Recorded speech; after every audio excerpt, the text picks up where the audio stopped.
Ang mga pondo na ginamit ni dating Pangulong Duterte upang maghasik ng programa ng pagpatay ng mga Pilipino ay mga pondo ng taong bayan. ACT Part List, Representative Frase Castro, hinid pinaglagpas ang banat sa kanya ni Rody Duterte ayon sa kanya nakakabahalang raw ang pag-amin mismo ni dating Pangulong Rodrigo Duterte na ginamit niya ang intelligence funds upang magpatupad ng extrajudicial killings sa kanyang mga nasasakupan. Dahil dito inulan ng komento sa social media ayon kay Rex Sayat. Yung kaso mong abduction of minor, paano na? May kaso ka pa naman at ba't dyan ka pa sa Congress? Na dapat wala ka na, dyan kasi pag may kaso. Ang isang GOVT officer o employee ay dapat tanggalin na. Dagdag din ni Jabonete Malquisto Charlie. Ano kahilo? Grabe depensa mo noon na huwag ilibing si Marcos sa libingan ng mga bayani tapos ngayon may gana ka pang humingi ng tulong sa anak? Ang kapal mo naman, resibo mo na bago ang tulong. Ayon din kay Ricky Dablo Econar, ikaw din dapat kasuhan ka din ng ICC kasi sa daming narerito ninyo na mga kabataan at namamatay sa giyera.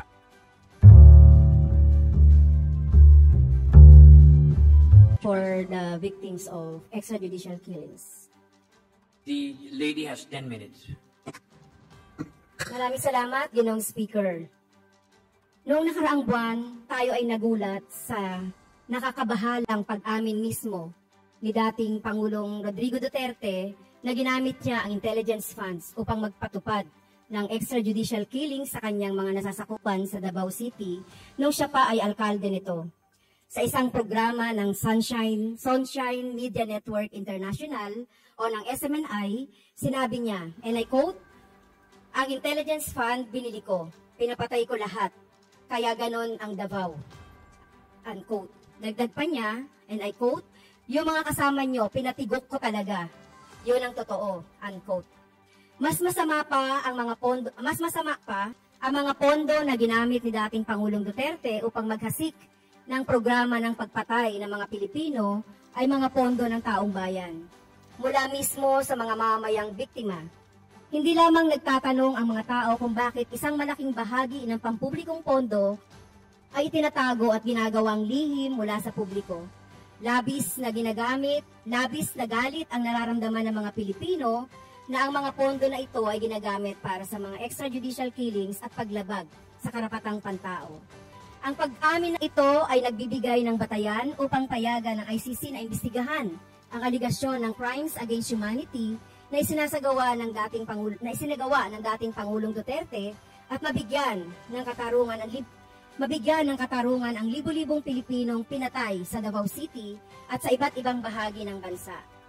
Noong si Duterte ay bumaba sa pwesto noong Hunyo 2022, mayroon ng higit na 6,000 mga pinatay na kaugnay ng anti-illegal drugs campaign ng administrasyon na opisyal na kinilala ng gobyerno. Pero sinasabi ng mga grupo ng karapatang pantao na ang bilang ay maaring malapit sa 30,000 na katao. Noong ika-8 ng Pebrero 2018, binuksan ng dating ICC prosecutor na si Fatou Bensouda ang preliminaryong pagsisiyasat sa mga paglabag sa karapatang pantao ng Administrasyong Duterte sa kampanya nito laban sa droga.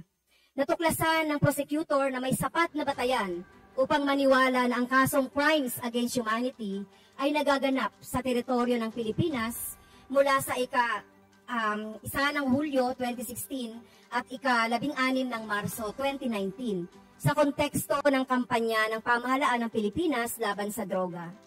Ayon sa kanyang pahayag, batay sa malalim na proseso ng preliminaryong pagsisiyasat, ang mga impormasyong available ay nagpapakita na ang mga miyembro ng Philippine National Police at iba pang mga sangkot na mga individual ay iligal na pinatay ang libu-libong sibilyan sa panahong iyon. Noong Marso 2018, nag-utos si dating Pangulong Duterte na umalis ang Pilipinas sa Rome Statute matapos i-anunsyo ni ICC Prosecutor Bensouda na sisimulan niya ang preliminaryong pagsisiyasat sa mga reklamo laban sa kanya. Gayunpaman, hindi ibig sabihin nito na nawala ang jurisdiksyon ng pandaigdigang hukuman sa kaso na isinampa bago ang nasabing pag-alis. Ayon sa Artikulo 127 ng Rome Statute, ang hindi maililigtas ng withdrawal o pag-alis sa ICC ang isang estado sa pananagutan. Una, magiging epektibo lamang ang withdrawal na 1 taon matapos matanggap ng ICC ang abiso para rito. Maliban kung ang abiso ay nagtatakda ng mas huling petsa. Bukod dito, Mr. Speaker, sinasabi rin ng Rome Statute, and I quote, its withdrawal shall not affect any cooperation with the court in connection with the criminal investigation and proceedings in relation to which the withdrawing state had a duty to cooperate and which are commenced prior to the date on which the withdrawal became effective. Nor shall it prejudice in any way the continued consideration of any matter which was already considered or under consideration by the court prior to the date on which the withdrawal became effective, unquote. Sa madaling salita, may obligasyon pa rin ang Pilipinas na makipag-cooperate sa ICC dahil inutos ng dating Pangulong Duterte ang withdrawal 1 buwan matapos masimula ng investigasyon ng ICC prosecutor at naging effective ang withdrawal noong 2019 lang. Noong 15 ng Setyembre 2021, opisyal na inaprubahan ng Pre-Trial Chamber 1 ng ICC ang hiling ng Office of the Prosecutor na simula ng investigasyon kaugnay ng krimen na sakop ng jurisdiksyon ng hukuman na umano'y nagawa sa teritoryo ng Pilipinas mula November 1, 2011 hanggang March 16, 2019 sa konteksto ng kampanya laban sa droga. Ang nasabing hiling ay unang isinumite noong May 24, 2021. Mr. Speaker, ayon sa Artikulo 15, Paragraph 3 ng Rome Statute, kung may nakitang reasonabling batayan ang prosecutor na ituloy ang isang investigasyon, maghahain siya sa pre-trial chamber ng isang request for authorization of an investigation, kasama ang anumang nakolektang supporting materials. Maaaring maghain ng mga representasyon sa pre-trial chamber ang mga biktima alinsunod sa Rules of Procedure and Evidence ng ICC. Ayon sa Artikulo 15, Paragraph 4, susuriin ng pre-trial chamber ang mga dokumentong ipinasa sa kanya. At basta nakita nito na sakop ang reklamos ng jurisdiksyon ng hukuman, formal nang ilulunsad ang investigasyon. Samantala, bagamat noong 2021 ay binasura ng Korte Suprema and Bank ang mga petisyong kina-question ang bisa ng desisyon ni dating Pangulong Duterte na umalis ang Pilipinas sa ICC dahil sa pagiging moot na nito.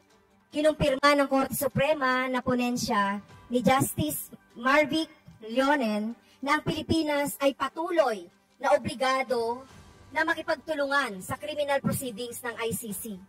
Sinabi sa desisyon na hindi absoluto ang kapangyarihan ng Pangulo na mag-withdraw sa isang tratado gaya ng kung ang withdrawal ay labag sa isang batas na nagpapatupad ng tratadong iyon katulad ng Republic Act 9851 o ang Philippine Act on Crimes Against International Humanitarian Law, Genocide, and Other Crimes Against Humanity. Dagdag pa ng Korte, and I quote, mechanisms that safeguard human rights and protect against the grave offenses sought to be addressed by the Rome Statute remain formally in place in this jurisdiction. Further, the International Criminal Court retains jurisdiction over any all acts committed by the government actors until March 17, 2019. Hence, the withdrawal from the Rome Statute does not affect the liabilities of individuals charged before the International Criminal Court for acts committed up to this date, and I quote, dagdag pa ng Korte, may obligasyon pa rin ang pamahalaan sa pandaigdigang komunidad sa ilalim ng International Covenant on Civil and Political Rights, International Covenant on Economic, Social and Cultural Rights, Convention Against Torture at iba pang mga international rights instrument. Mr. Speaker, sa ibang salita, nananatili ang obligasyon ng bansa na protektahan ang karapatang pantao ng mamamayan. Nananatiling may pananagutan ang dating Pangulo para sa mga terribling krimen niya dahil sa kanyang di umano'y gera laban sa droga, na sa katotohanan ay madugo, di makatao at walang katarungang gera laban sa mga ama, ina, kapatid, bata at mamamayang mahihirap na pinatay gamit ang pera at rekurso ng taong bayan. Sa mga kadahilanang ito, at para makamit ang katarungan para sa libo-libong pinatay sa ilalim ng Administrasyong Duterte, nananawagan kami na sana'y makipagtulungan ang Administrasyong Marcos Jr. sa ICC sa lalong madaling panahon. Maraming salamat, Ginang Speaker, at muli magandang hapon sa ating lahat.